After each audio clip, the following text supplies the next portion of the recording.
Hey guys, welcome back to Non-League to Legend. Today we've got the first two games of the league season with Liverpool. But before that, we'll have a wee look at how we got on in pre-season, and then we'll have a look at the transfers. So as you can see, won every game in pre-season. We've got a couple of testimonials mixed in there as well, but we played pretty well in pre-season. I'll actually show you the tactics we've been playing as well. This is probably the main tactic that we'll be going for. 4-3-3. Probably see a couple of our new transfers in there as well. So we'll have a look at the transfers. We do have one transfer still on the go. Is this guy who is actually joining us at the end of next season. I thought it was still ongoing, but it's not. He's joining us next season. He looks unbelievable, and I know for a fact I'm going to pronounce this chap's name completely wrong. Gentan Kushia. Sorry if I've pronounced that name wrong. If anyone knows how to pronounce this guy's name, please let me know in the comments, but we'll just call him Kushia the now. So he's coming in at the end of the season. I'm looking for a left back as we speak, but this is the transfers in and out. So the transfers out so far, we've seen up to Jared Bowen, I think, in the last episode. Since then, we've sold a few of the players. Robin Gozens went to Dynamo Kiev for 7.25 million. We weren't going to use them, so I thought we might as well just Madi Kamara as a way to Juventus for just under 16,000 million. And then we sold Despotovic to Dynamo Kiev as well for just under 18 million. And probably the biggest sale that we've done so far, Omo Bamadeli. He has went to Man City for just under 39 million. So we've made a wee bit of money, but as you can see, we've splashed the cash. These are not all up front. You know how I do my transfers now. Most of these, I think the highest upfront fee was 30 million. The rest are just all in add-ons. So if we have a look at the transfer debt, yeah, we have a big transfer debt. So first of all, we all know him, Nico Pelazon from Bologna. He's in our Italy squad. He's a right back, can play in right wing back as well. He is one for the future. I don't know how long Trent's got left, but I think we've got adequate cover for him, and I'm expecting him to develop even more. Next is probably my second favourite striker to use in this game behind Haaland, Lautaro Martinez. He is excelling right now at our club. As you can see, everything, all the stats are going up. Leadership and bravery, not as much. But at 30 years old, costs us a lot of money, but I think he can bang in the goals still at this age. I've used him before, well into his 30s, and he still bangs them in, so I have high hopes for him. Next, Mohamed Salisu from Southampton. He is a 29-year-old Ghanaian defender. Always liked the look of this guy, and I'm pretty happy now that I've managed to get to use him. He is a solid centre half. He's got a wee bit of pace as well, and he's exceptional in the air. My type of defender. Love to see it. Next, Nuno Mendes. Not gonna lie, I kind of forgot we signed this chap, so we're not looking for a left back. We've got our left back for the future. So again, another player that seems to be excelling at Liverpool. Stats are all going up. Again, leadership and bravery, not as much, but he'll be fighting Andy Robertson for that left back position this season anyway. Next season, he probably will be our out and out left back. Probably even be our out and out left back this year. Next, Eduardo Camavinga. Everybody that plays Football Manager knows this guy. He's a Football Manager legend at this point. He's been a wonder kid the past few years. We got him from Bayern. He is in to add a wee bit more depth and youth to the team. I don't know how much he'll play this season, but he'll definitely get a shot in the rotation, and next season he'll probably cement a place in the squad. Next, Tony Grassi from Inter Milan, another youngster. He looks absolutely fantastic. Well known from the Italy squad, played well in Euros for us. So pretty excited to have him at club level as well. So hoping him in the partnership with Haaland and the new chap that we're getting from Bayern next year will be able to fire us to domestic and European success. And last but not least, Ricardo Di Michele, centre half from Juventus. Got him also in our Italian squad. He was a big part of us winning the Euros with them. He's 6'2", he's solid. He's got great jumping reach. He's got a wee bit of pace. He can tackle. He is, to me, the second coming of Maldini if he can live up to this 5-star potential. So that's all we've done. So we'll have a look at the tactic again. This is how we're lining up. We've got all bar one of our summer signings on the bench. Martinez starts in the left forward position. But apart from that, nothing major has happened to the team. Pedri's not fit, else he would have been starting in Diaz's position. But I think we'll just get stuck into the first game of today's episode.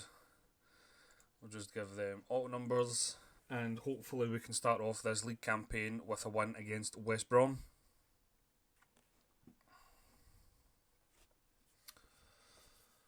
Feels weird being in the Premiership with another team. I wonder how Middlesbrough will do it this season.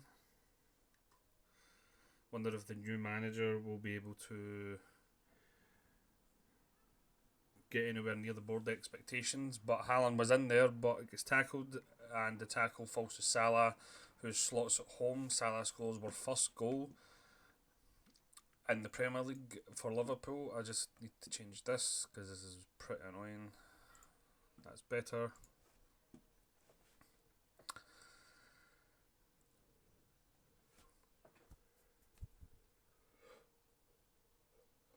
Excuse me. But basically, the idea is it's a narrow version. The formation we're playing is a narrow version of what we played at Middlesbrough. Instead of out and out wingers, we have brought in or wide inside forwards. We've brought them in, so they're playing right beside Haaland, the main striker. So hopefully we'll be able to get some more goals that way. But that was a nice play, and Martinez is in and he gets his goal on his competitive debut. That was good play from him and McKennie.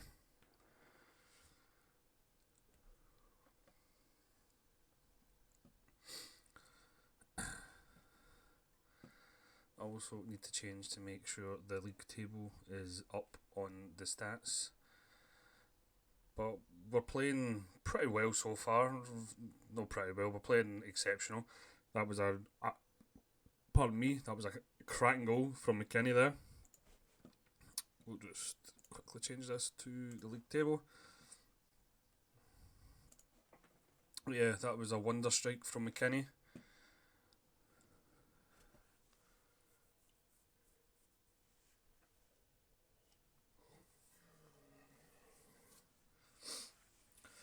To be completely honest, I think one of the main positions I would like to upgrade for the start of next season or even in January is probably the goalkeeper. But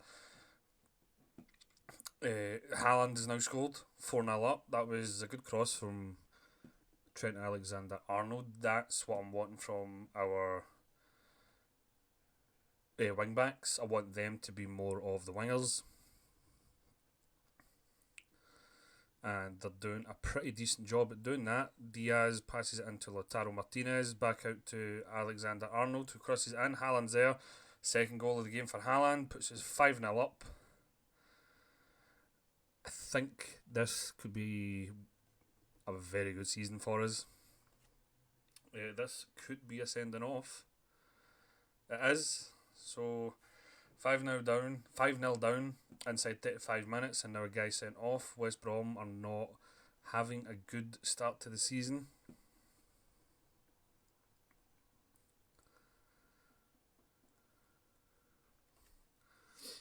Salisu got the ball there, passes it up to Martinez, out to Robertson, back to Martinez, to Robertson, couldn't find the cross, he does, Haaland's there, hat-trick for Haaland, but I think it's going to be offside. That was really well worked. It actually stands. Haaland gets his hat-trick on the first day of the season. That was very unlucky. That was a good shot. Had our keeper scrambling. We also seen there that Sheffield United, I believe it was, is now 1-0 up against Middlesbrough. I'm kind of interested to see how the Middlesbrough players play now that we're not in charge of them. But we've got a cross here from Alexander-Arnold, and it's that man again, Haaland, 4th of the game. So we'll just make a sub. Take Haaland off we'll put on Gracie. It's telling us to put on Mendes for Robertson. I think we'll leave it there until maybe the 70th minute, 75th minute roughly. Because no more luck, we'll do the 3 subs and somebody will get injured, and Alisson makes a good save. Thought that was going to be our clean sheet gone.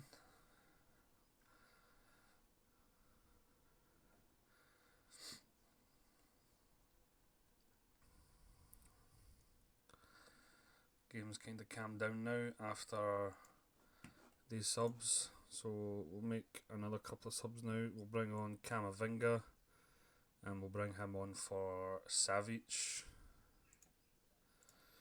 It's probably the position that Camavinga will be playing in that deep line playmaker role. Mendes got it out in the wing but couldn't find the cross. West Brom now trying to build something.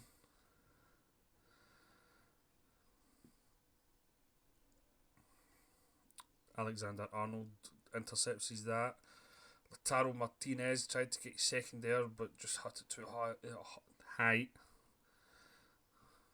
That was a mixture of high and hard. Mendes now back to Salisu. Diaz now tries to find Gracie but it gets cut out. Mendes got it back again and Gracie's in. Gracie scores his 5th of the season apparently.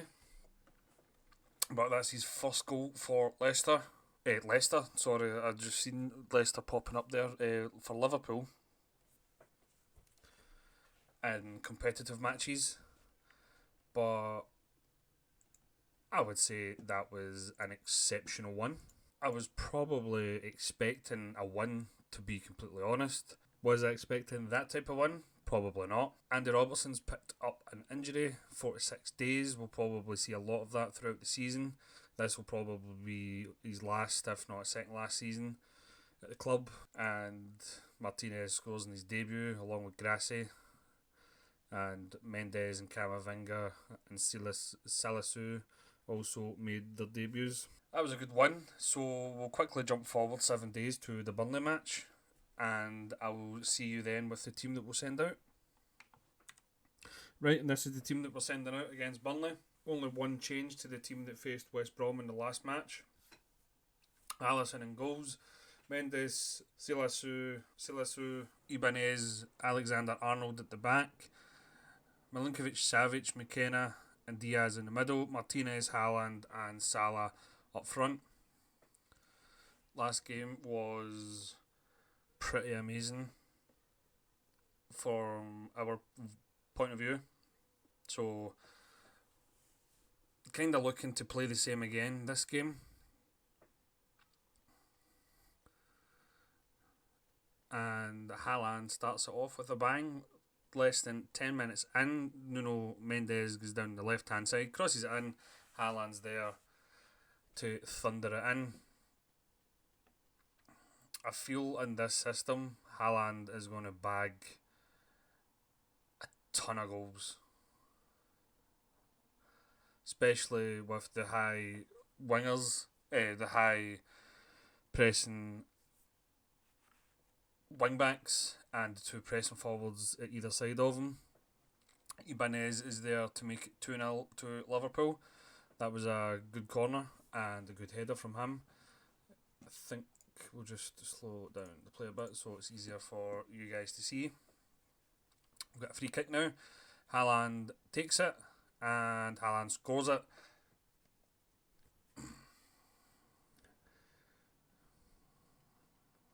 He's making this game look very easy at the moment. It's 11 goals in 2 games that we've scored so far. Salisu now on the score sheet. Another good corner from Diaz, I believe it was. Crossed that in. And he heads in to the top left. That's now 12-2. Corner again. Diaz floats it in. Salisu hits the bar this time. But we are absolutely destroying Burnley, as we did West Brom in the previous game. Burnley now trying to string a few passes together. They've actually got quite a few decent players in the squad. We managed to clear it, and now Salah is going down the right hand side. Can he find the cross? He goes for it himself. That was a stupid decision, to be completely honest. You should have cut that back to Haaland or Martinez, but he went for goal himself. Ibanez clears easily. It's now down the right hand side. Salah cuts across. McKennie now. McKennie goes into the box. Does he find the cross? He doesn't. Could be a penalty though. The ref's going over to watch the replay.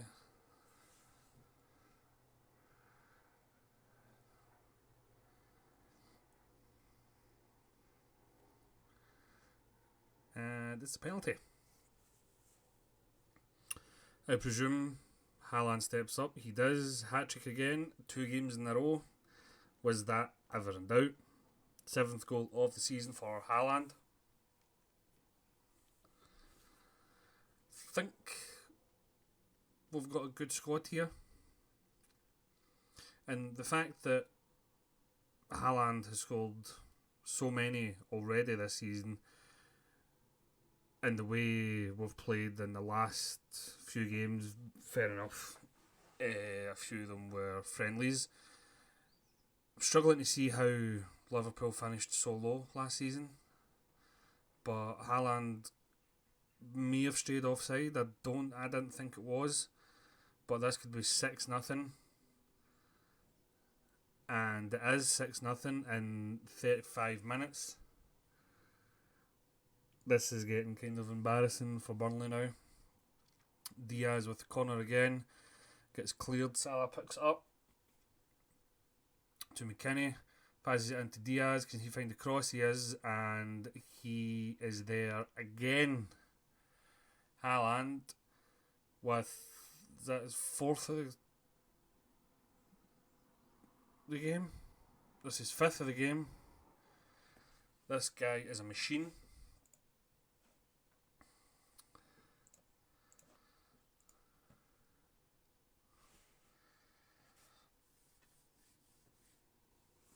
We have the corner again and a bit of a scramble, but Burnley clear it. Burnley now on the break.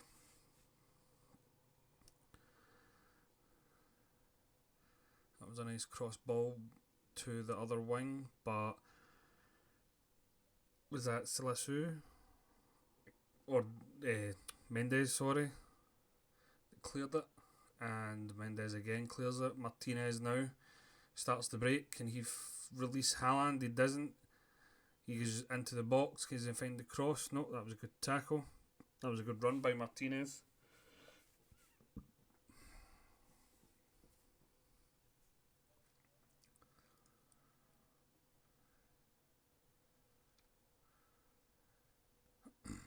Burnley trying to string a few passes together.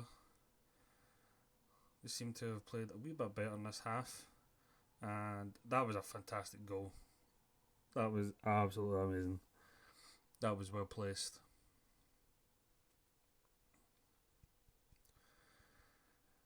Kind of gutted not to get our second clean sheet in a row, but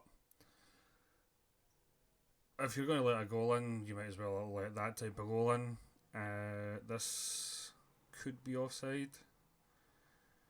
Again, I don't think it was, and it wasn't. Haaland, 6th goal of the game. So we'll make a sub.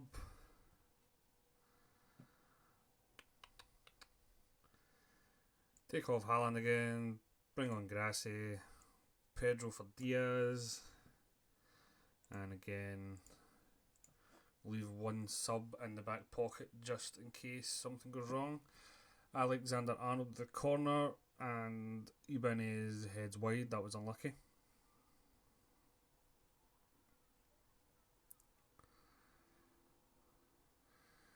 Corner again, cross it in. Martinez, or Ibanez, sorry, tried to get it, but it's cleared, and now, not West Brom, Burnley are on the counter attack.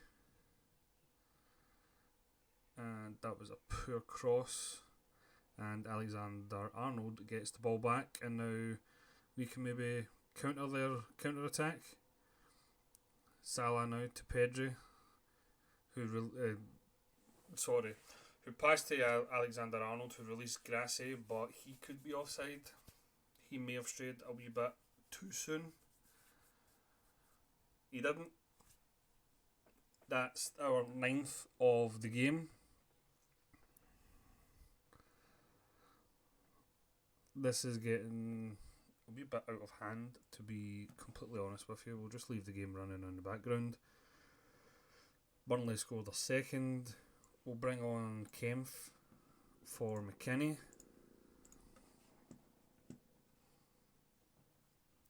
This is probably one of the downfalls of this tactic. Like, we'll score goals, we always will, but we'll probably let in quite a few. But Martinez wins the ball back in their half. Kempf now shoots from way outside the box and scores. Kempf now has 7th of the season for him. Like, this is his first game. I don't know if they're counting like international goals or what, but hey, he scores the 10th for Liverpool. Pedri now finds Kempf again, who just shoots wide. That was unlucky.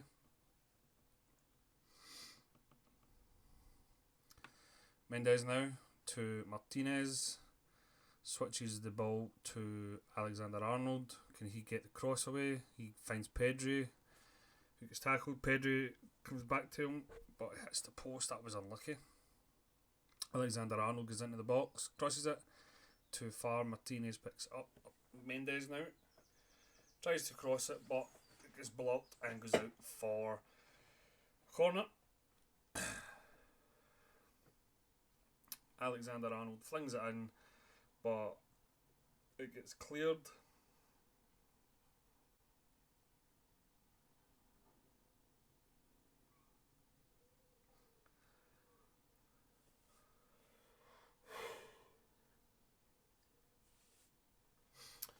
And it was a quiet last 10-15 minutes there.